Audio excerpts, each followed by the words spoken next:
Let's now see now the third application of the theory of the theory of consumers' choice. And here, also instead of applying using two goods, we are using two different things. In this model, we'll assume a person lives for 2 periods. Period 1, when she is young and able to work, and she earns $100,000. So the consumption is $100,000 minus the amount saved. And here the consumption at the period 1, let's say today's consumption. At period 2, when this person becomes old and therefore retired. So his consumption at period 2 is equal to her saving from period 1 plus the interest earned on saving. So this saving, the amount saved in period 1 will represent the consumption in period 2. So here we talk about consumption at period 1 and consumption at period 2. The consumption at period 2 or future consumption corresponds to the saving at period 1. So the interest rate determines the relative price of consumption when young in terms of consumption when old. We'll see this in the following slide. So here we represent our this model using the theory of consumer choice. Here the consumer or this individual is asked or requested to make a choice between consumption when young and consumption when old. Consumption when young is consumption at period 1, and consumption when old is consumption at period 2.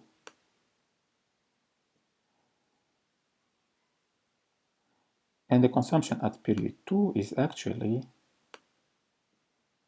saving plus interest.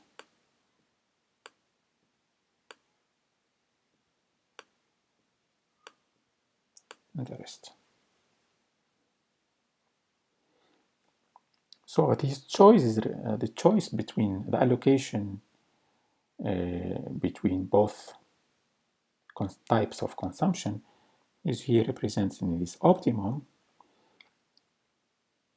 which is the optimum, which is when the preference, the indifference curve represents the preference of the individual.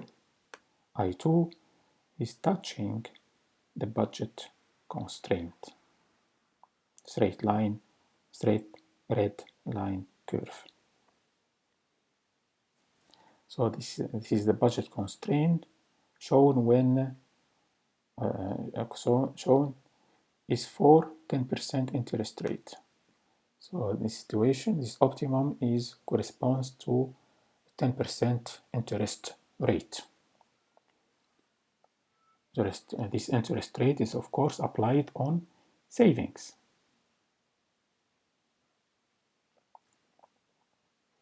At the optimum, the MRS, marginal rate of substitution between current and future consumption, is equal to 1 plus interest rate. So here at this optimum,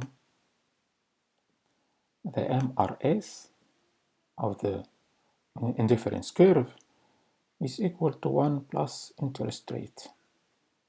Why it is equal to 1 plus interest rate? Because if the consumer gives up $1 of consumption today, if she gives up $1 of consumption today, this means she will save this dollar for future her future consumption. So then she earns $1 times 1 plus R. R is the interest rate. So $1 times 1 plus R would represent her consumption in the future. So giving up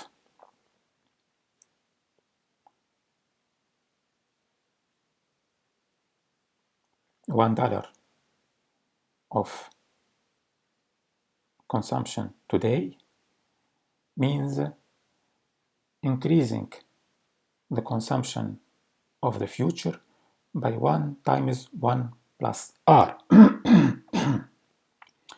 There, then we can say that the slope of the budget constraint is 1 plus R. The relative price of $1 of consumption today, when the consumer is young, is 1 plus R dollars. So at the optimum, the MRS should equal 1 plus interest rate, because 1 plus R is actually the slope of the budget constraint. If the consumer wants one more unit of consumption today, she should give up 1 plus R dollars of consumption in the future. I hope this is clear. So here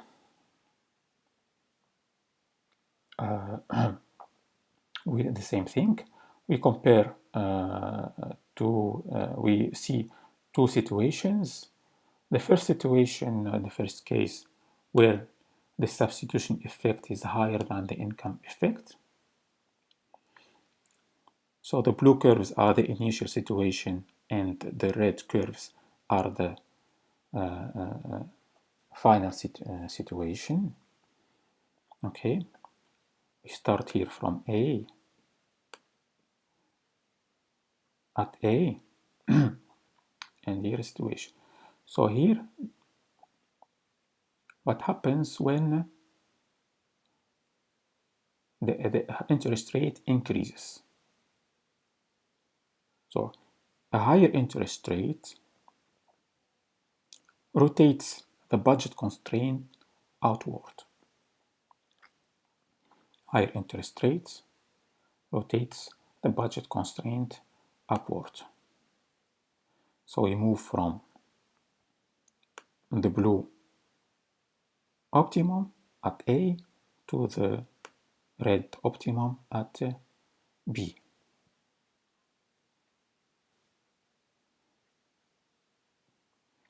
So why it rotates the budget constraint outward?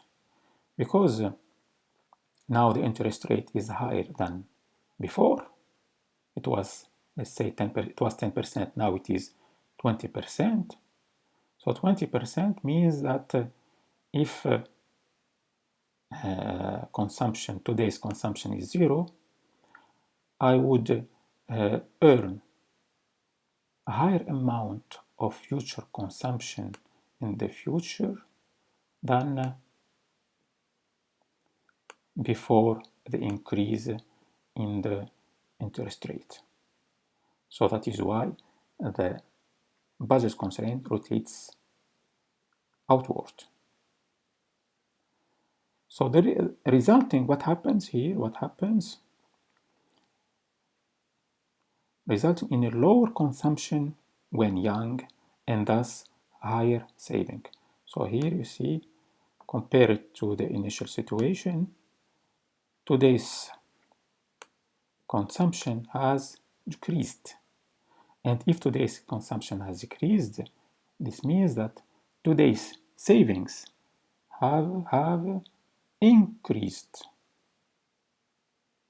And if today's consumption have increased, future consumption would then increase, because if I raise the amount of my savings today, I can raise my consumption in the future, because savings represents or reflects future consumption. So in this case, the substitution effect is greater than the income effects, and saving has risen. Now, what happens if the opposite situation, if there is an opposite situation, means that the substitution effect is lower than the income effect?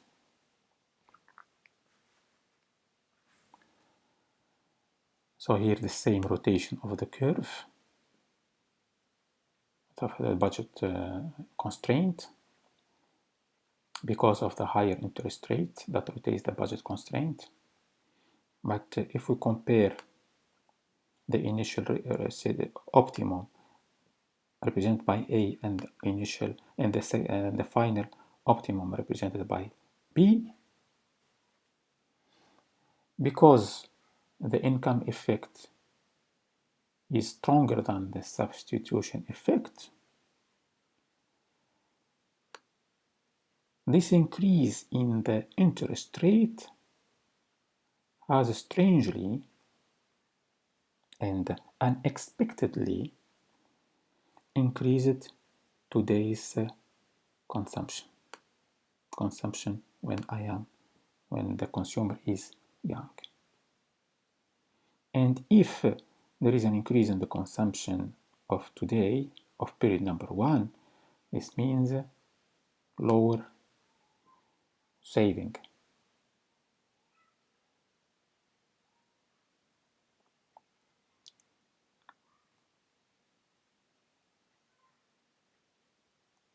So do people really think this way? People do not make spending decisions by writing down their budget constraint and indifference curves, of course. Yet they try to make the choices that maximize their satisfaction given their limited resources. The theory of this chapter is only intended as a metaphor for how consumers make decisions. So the theory is actually not applied strictly by every consumer everywhere in every situation, but this theory can be insightful in understanding how these mechanisms of consumer choices or consumers decision making are working. So it explains consumer behavior fairly well in many situations and provide the basis for more advanced economic analysis. So here let's summarize what you have seen so far in this very interesting chapter about the theory of consumer choices. So the consumer's budget constraint shows the possible combination of different goods she can buy given her income and the prices of the goods. So the slope of the budget constraint equal the relative price of the goods. So we talked about the relative prices means the price of one good in terms of the other good. One fish equals needs or equals 3 mangoes or 5 mangoes. So it costs 5 mangoes.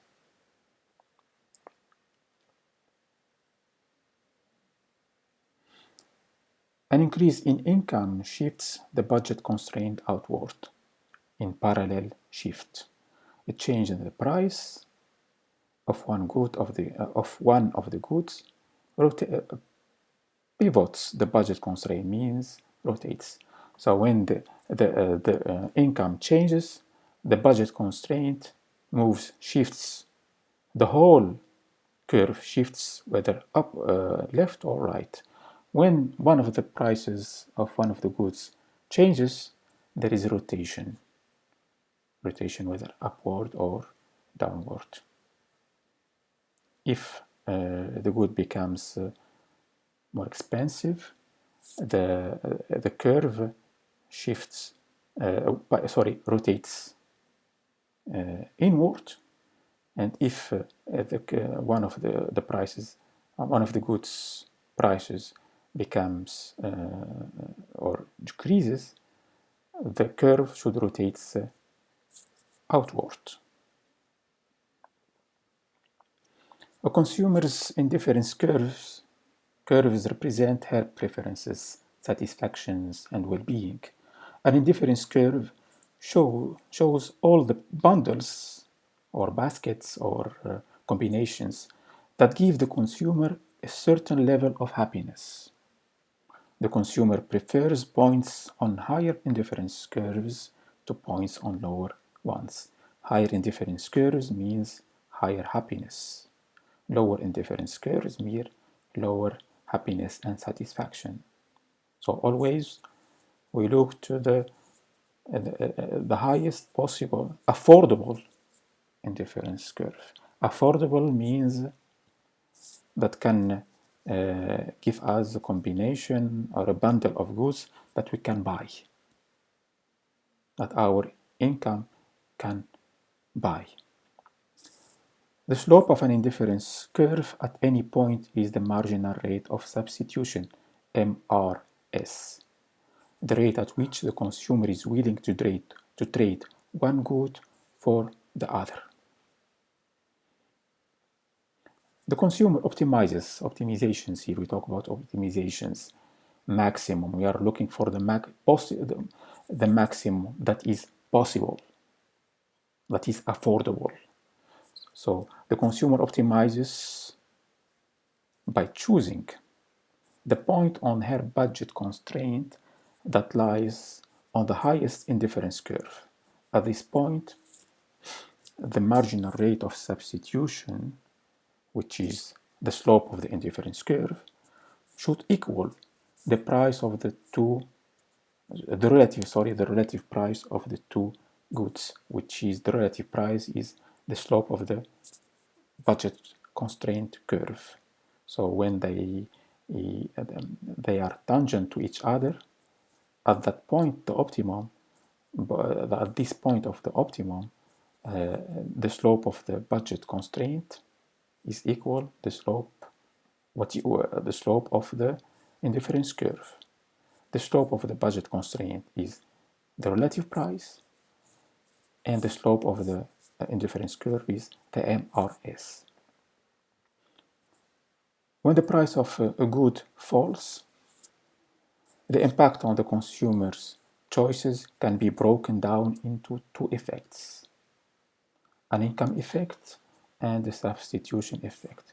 When the price changes, the resulting effects actually on the quantity bought or purchased is actually the result of two effects that sometimes can play in contradiction to each other: the substitution effect and the income effect.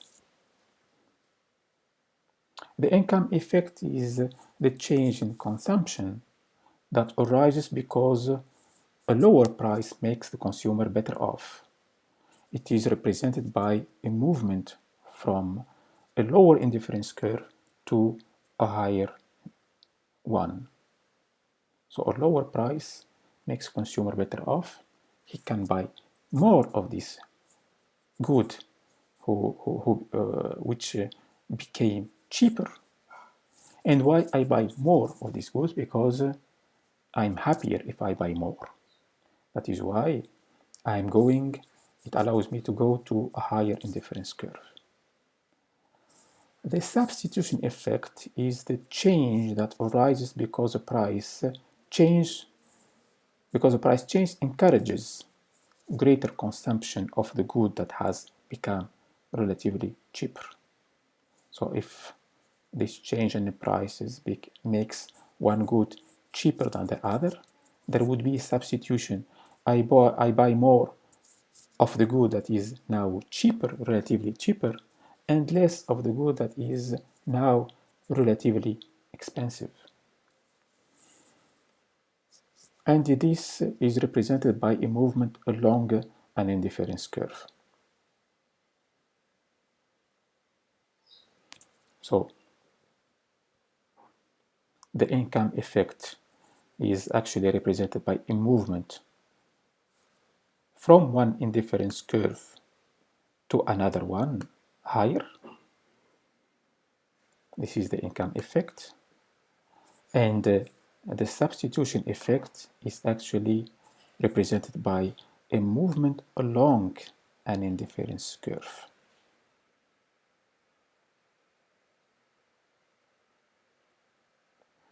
The theory of consumer choice can be applied in many situations. We have seen this many situations. It can explain why demand curves can potentially have an upward slope.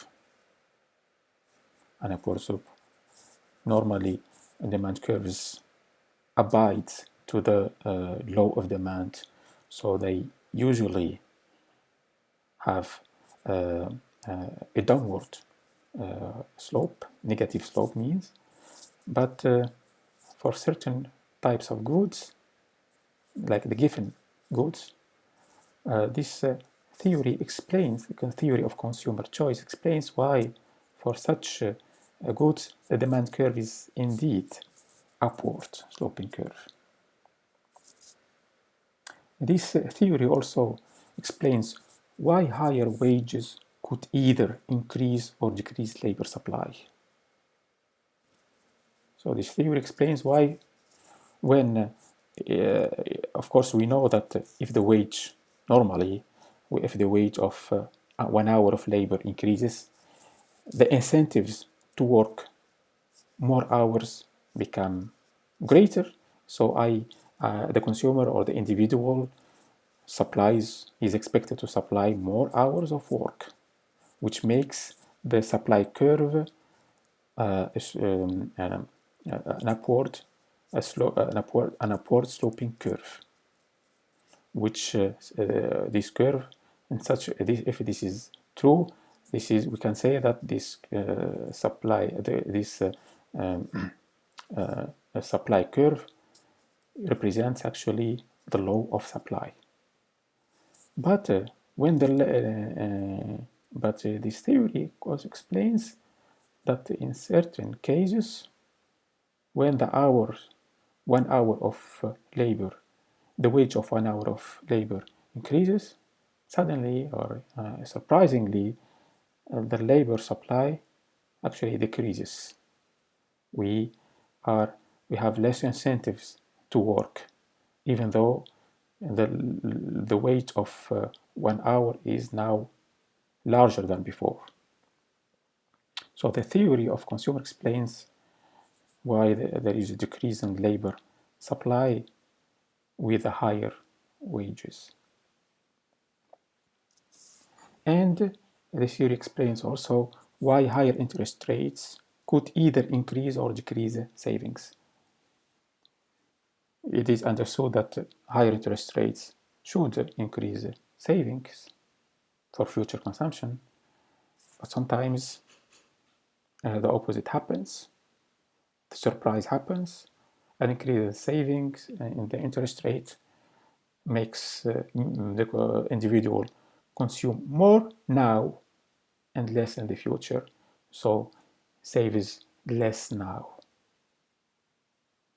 So here I increase the interest rate, but the saving is decreasing. This looks strange, but it happens, and the theory of consumer choice can explain it. It is always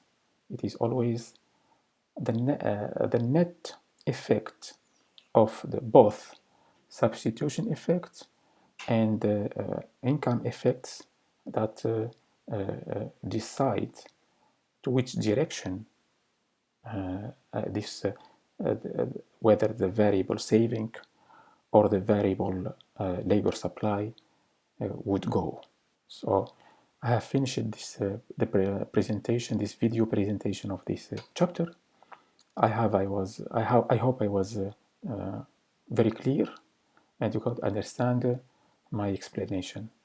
Thank you for your attention, and see you in our next chapter. Thank you very much.